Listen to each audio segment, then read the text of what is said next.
पूर्व पश्चिम से जितना दूर है, प्रभु आपके पापों को हमसे उतना ही दूर कर देता है। स्तोत्र ग्रंथ अध्याय 103 पद संख्या 12।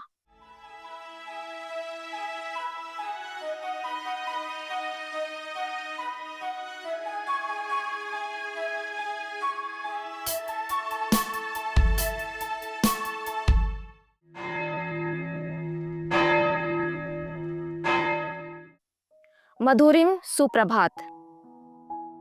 मेरे प्रिय भाइयों, बहनों, युवा साथियों और प्यारे बच्चों, स्वागत है आपका ट्रिनिटी क्रॉनिकल्स के वचन सन्मार्ग की इस श्रृंखला में। यह वचन परमेश्वर की अनुग्रह और क्षमा के अद्भुत आश्वासन को दर्शाता है।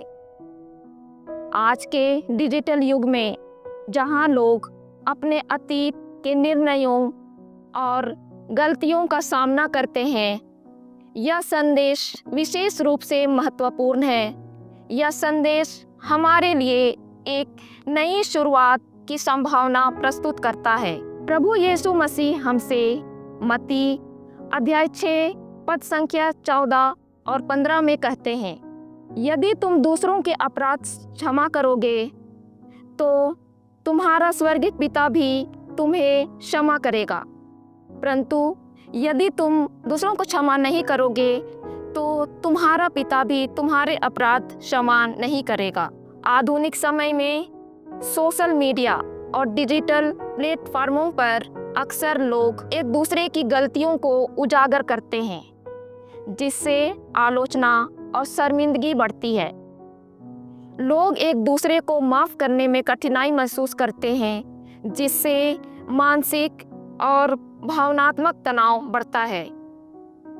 यीशु हमसे लूका अध्याय 6 पद संख्या 37 के सुसमाचार में दयालु के संदर्भ में कहते हैं, किसी के विरुद्ध निर्णय ना दो और तुम्हारे विरुद्ध भी निर्णय नहीं दिया जाएगा।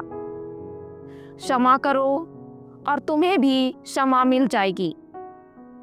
यह हमें याद दिलाता है कि परमेश्वर के द्वारा दी गई क्षमा का अनुभव करने के लिए हमें भी दूसरों को क्षमा करने की आवश्यकता है। यह हमें सिखाता है कि हम दूसरों को माफ करके अपने मन को स्वतंत्र कर सकते हैं।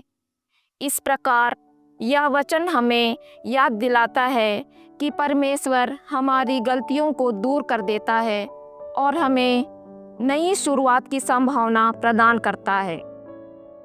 हमें भी उसी तरह एक दूसरे को क्षमा करना चाहिए और आगे बढ़ना चाहिए। क्या आपको इन जीवंत और शाश्वत वचनों पर भरोसा है? सफल दिन की शुभकामनाओं सहित स्वर्गीय आशीषों से और भातृ प्रेम से प्रभु आपको भर दे। शुभ दिवस।